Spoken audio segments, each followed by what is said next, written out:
The crystal caught the candlelight first. 1,000 glasses on 1,000 white cloths set for 1,000 quiet conversations. The palace banquet hall was dressed in its oldest colors that evening.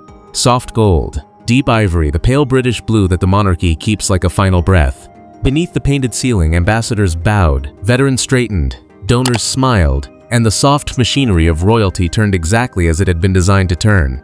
Calmly, gracefully, without any visible fracture. Then William saw the small cream envelope in Camilla's hand. He was crossing the room toward his father when his eyes locked onto it. Not because it was unusual for a woman to hold a card at a state dinner, but because the paper was old, because the hand that gripped it was too careful, because Camilla was not reading it. She was holding it like a witness, like someone holding a piece of evidence that she had not been cleared to keep. He stopped. The room did not erupt, it froze. The kind of freeze only trained courtiers understand. The kind where every shoulder knows the music has stopped, but no one is yet allowed to admit it. 2 aides shifted their weight. A senior steward lowered his chin a fraction of an inch. A lady-in-waiting placed her glass down without finishing her sip. Before we go deeper into what this really means, take a moment to subscribe so you never miss another story where one single object changes the meaning of an entire evening. To most guests in that hall, the envelope was nothing. A misplaced place card, a forgotten note from a foreign guest, a security reminder. The kind of tiny paper thing that drifts through a royal room every single day and is swept away before dawn. But to William in that exact second, it became something else entirely. It became a question that carried the weight of 26 years. A question that asked whether the woman who had once stood between his mother and peace was now holding the last private words that his mother had ever written. You could feel it before you could hear it. William was not a man who froze often. He had been trained since boyhood to absorb shocks in silence, to carry them in the posture of his shoulders and not in the tremor of his voice. But in that small, glittering pause, he did something that the senior staff had never seen him do at an official function. He changed his course. He did not greet his father first. He did not nod toward the head of the table. He walked, slowly and deliberately, until he stood within arm's length of Camilla, and he looked at the envelope in her hand with the focused calm of a son who had just recognized his mother's handwriting from across a marble floor. Camilla understood instantly. Her fingers did not tighten, they softened. The practiced way of a woman who has spent decades learning how not to be seen holding the wrong thing at the wrong moment. She lowered the envelope an inch, as if offering it without offering it, as if surrendering it without admitting that it had ever been hers to hold. Their eyes met, and in that meeting an entire generation of private grief rose up through the public floor like steam through a vent. What had been seen by then, by 2 waiters, by a private secretary, and by 3 members of the press pool stationed at the far end of the hall, was no longer a moment between a stepson and his stepmother. It had become something far more dangerous for the monarchy. It had become a visible question about Diana. The public knows one Diana, the soft photograph Diana, the shy schoolteacher turned Princess of Wales, the mother whose funeral silenced a country, the woman whose memory has been carefully, lovingly, almost religiously curated for the British public. But there was another Diana, a Diana who wrote, a Diana who poured her pain onto lined paper in the small hours, sealed it in unmarked envelopes, and entrusted it to a tight circle of friends with one instruction: protect these, even after me. Those letters were never confessions. They were not angry. They were not scandalous in the way tabloid editors would have liked them to be. They were something more intimate and therefore more dangerous. They were the private voice of a woman who was not allowed to speak privately anymore.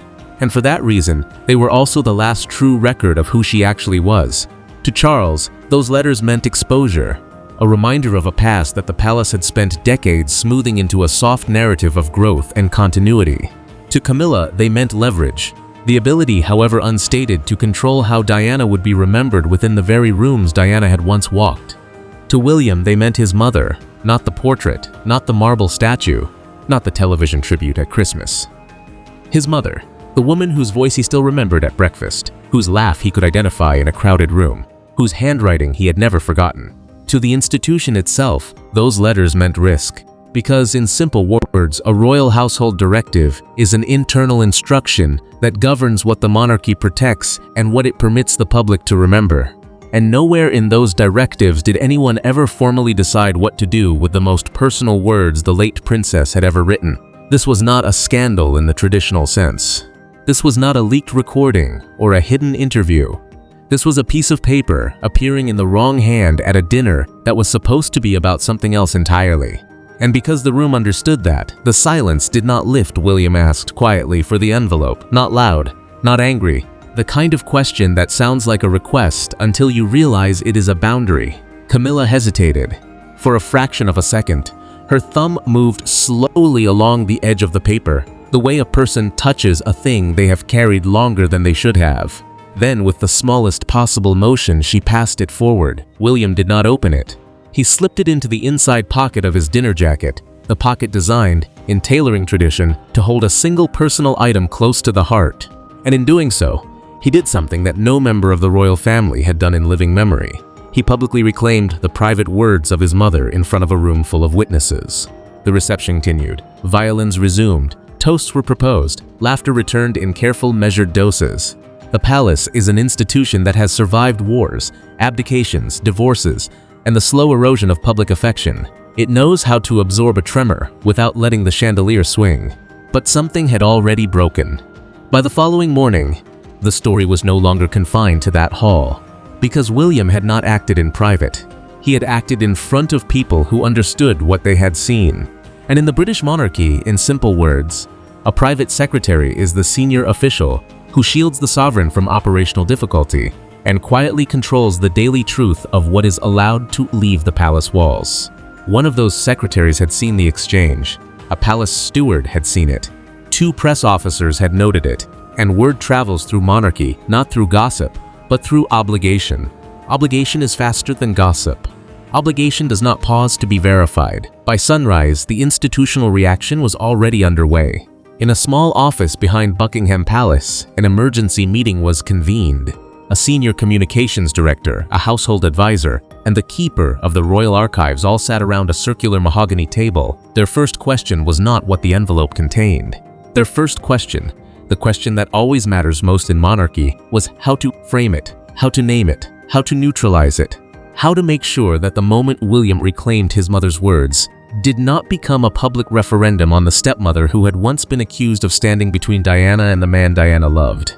In simple words, a damage control review, in royal terms, is the quiet process by which the institution decides which truth the public is permitted to keep and which truth must be softened into something safer. And those men and women were not gathered to protect William. They were gathered to protect the institution's control of Diana's image. Because in monarchy, the image of the dead is not owned by the family. It is owned by the household. It is maintained like a sealed garden. And yet, William had stepped into that garden and taken something back. That is why the morning's report from one senior staffer was unusually direct. The phrase used was operational vulnerability, meaning in plain English, the moment had confirmed that the Prince of Wales was no longer content to allow Diana to exist only as the palace had chosen to frame her. And if the next king did not accept the canonical version of his own mother, then no future version of any royal could be safely controlled. Behind that institutional panic, though, a much older wound was now reassembling itself. 3 years before the banquet, Diana's closest surviving friend had placed 14 letters into a sealed archive, entrusted to a solicitor with strict instructions. They were to remain private until William himself chose to release them. That solicitor had died in the early spring, and with his death, a single piece of correspondence, addressed to a lady-in-waiting, had quietly migrated from a sealed archive into the hands of someone who believed she was helping the household preserve Diana's dignity. She had not stolen the letters. She had not understood their weight. She had simply allowed them to be placed in Camilla's reading room during the final round of biographical preparation for a long-planned anniversary tribute. And Camilla had carried that single envelope into the banquet hall because she had been reviewing it one final time before it could be safely returned. There had been a warning. Months earlier, William's private office had formally requested that all of Diana's surviving handwritten material be returned to his personal custody. The request had been gentle in tone, slow in language, the kind of letter a son writes to an institution that he does not wish to alarm, but the request had been ignored, quietly, without a clear denial.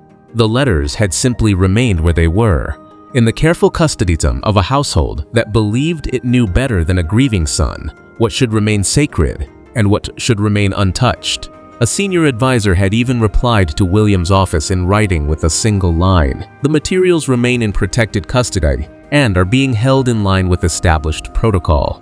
The phrase protected custody had sounded reassuring on paper. It had been designed to sound reassuring on paper. But in simple words, protected custody inside a royal household often means simply kept. Not destroyed, not returned, just kept, waiting for someone else to decide what grief is allowed to look like. That is the truth nobody had told William at the time. The official response had been warm. The senior staff had been courteous. The phone call from the keeper of the royal archives had been sympathetic. And yet the letters had not moved. They had stayed in a climate-controlled archive in a wing of the palace that William had not been permitted to enter unaccompanied since his 18th birthday. The flashback to that unanswered letter would not sit quietly in his memory. Even now, as guests sipped dessert wine and the candles burned lower, William could feel the weight of that single ignored request, sitting in his chest like an inheritance he had been forbidden to collect. His mother's most honest voice was still in someone else's hands. He had asked for it, politely, formally, through the correct channels. And the correct channels had answered in the gentle bureaucratic language of permanent delay. He had waited. He had not wanted to be the kind of son who demands. He had not wanted to be the kind of prince who makes a public scene about something so intimate as his mother's handwriting.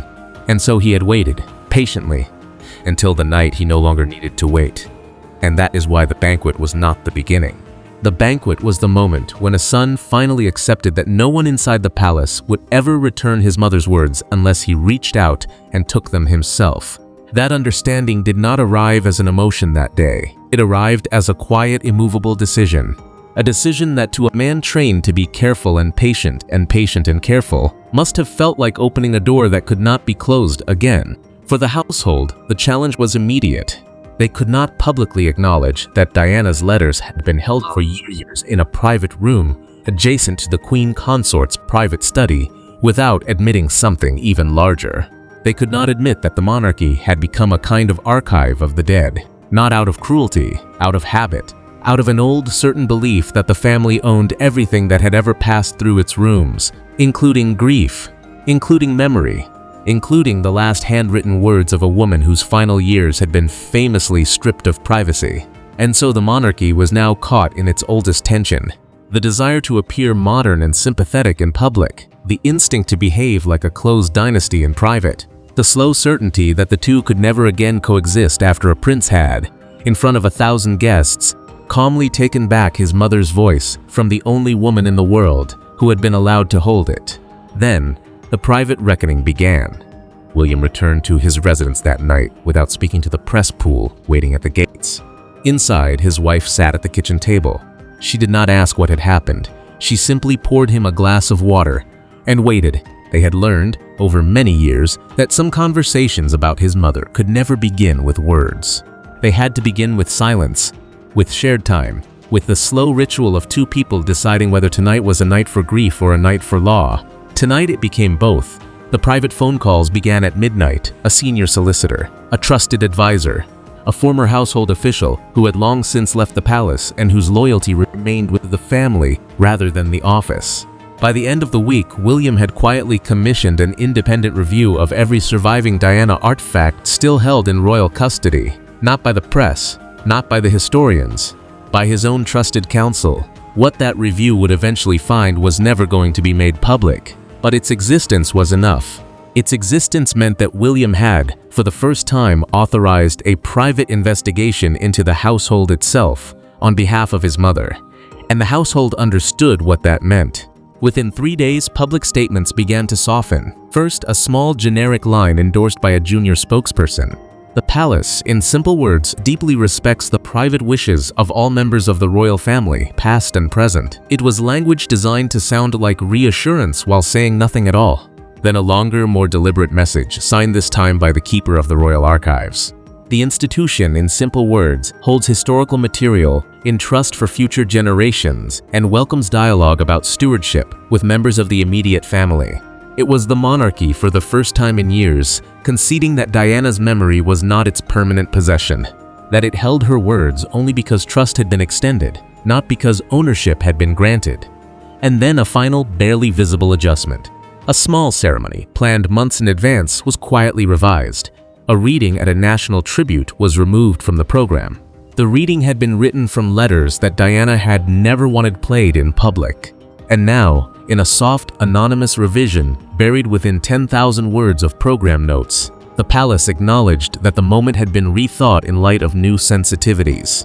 No one wrote the word William. No one wrote the word Camilla. No one wrote the word Diana. And yet every line, every comma, every unscheduled pause in that announcement carried their names. The public fallout arrived like weather. Within a week, sympathetic columnists wrote about a son protecting his mother. Critics wrote about a monarchy that had held a dead woman's private letters for decades. Commentators wrote about a stepmother caught unknowingly in a quiet trap of institutional expectation. Historians wrote about how royals had always controlled the narratives of the dead, and how this time, the narrative had been broken by a single deliberate gesture. The cultural reaction, though, was the most revealing.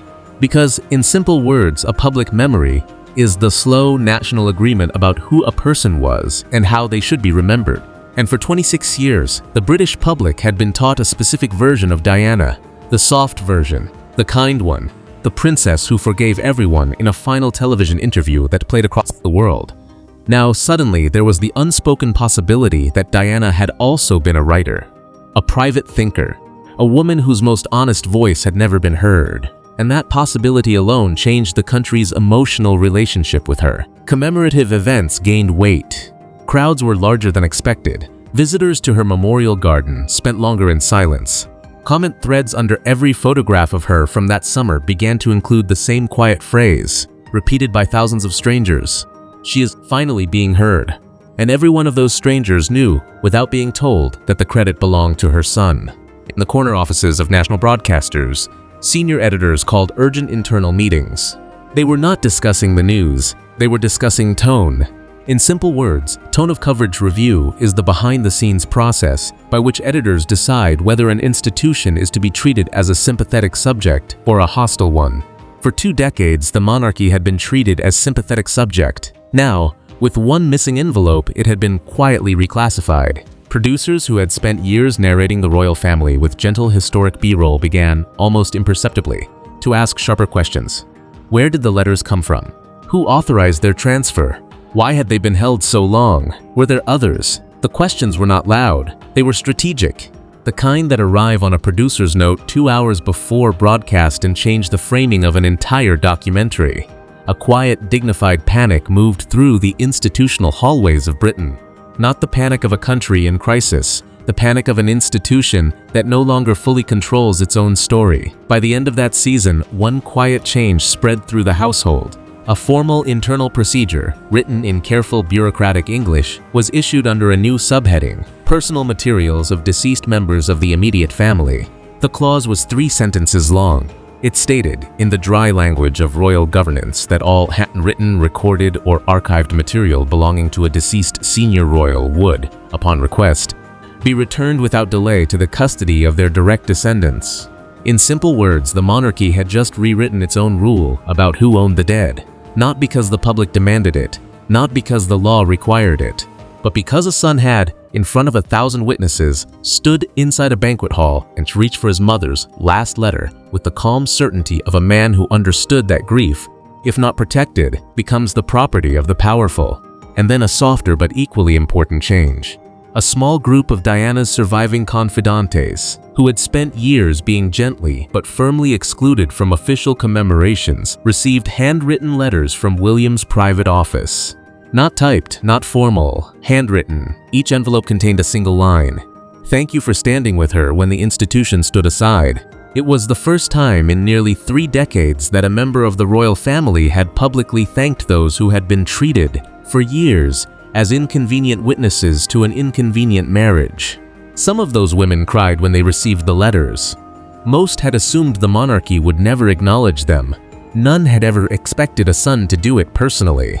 Quiet conversations also began in the weeks after the banquet between senior household officials and a small circle of counselors. The question was not whether to apologize. The question was whether an apology would restore trust faster than silence. In simple words, a strategic silence in royal terms is the deliberate decision not to publicly respond to a painful moment in the hope that the storm will pass without comment. For 50 years, that approach had worked. This time, however, the silence burned longer than anyone inside the palace had predicted. And so the story ends not with revolution, but with something quieter and ultimately more lasting. A boundary, drawn in real time. A boundary between the family and the institution. A boundary between memory and management. A boundary between what the palace has a right to hold and what it only has the privilege of being trusted with. That night at the banquet was not the loudest moment in modern royal history. It did not produce a press conference. It did not produce a resignation. It did not produce an apology. But it produced something far heavier.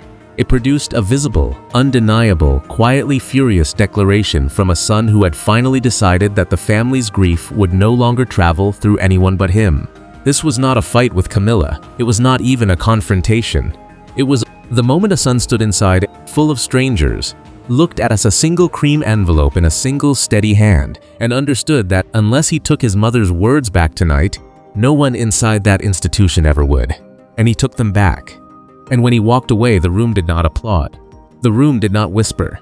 The room simply exhaled the way the country exhaled when it finally realized that Diana's voice was being protected at last, not by cameras, not by a foundation, not by a sensational interview, but by the only man on earth who still knew exactly what her handwriting sounded like on the page. That is the meaning of the moment. That is the depth of the night. That is the quiet verdict that historians in time will record as the last time someone tried to keep the private words of a princess and the first time a prince remembered who truly owned them.